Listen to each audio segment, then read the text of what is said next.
आमको तो white building भल लगुला एबे ऑरेंज बिल्डिंग देखा पड़ो सेटा सरकार तथा सरकार जो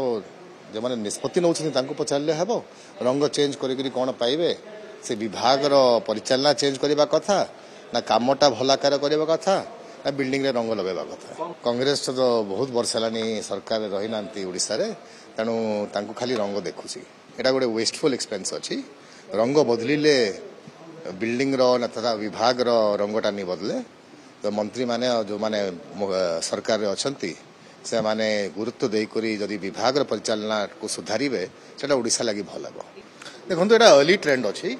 फर्स्ट 2, 3, 4 राउंड जो काउंटिंग थी तेणु बहुत काउंटिंग टा बाकी अच्छी आप अपेक्षा करूँ लंच टाइम पर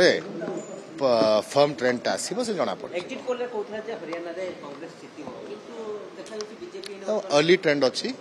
कौन किसी जिनिसटा सुनिश्चित नाइन परंतु अपन देखा लंच टाइम तक कौन कौन हो पक्का ट्रेंड नहीं स्टेट इलेक्शन रिजल्ट भारत देश नहीं पकाए फरक विशेष परंतु जम्मू कश्मीर जो प्रकार असंवैधानिक रूप रे प्रेसिडेंट रूल करा स्टेट को 3 भाग करागला 2 भाग करागला तेणु यहाँ आमर संविधान लगी और गणतंत्र लगी भल सूचना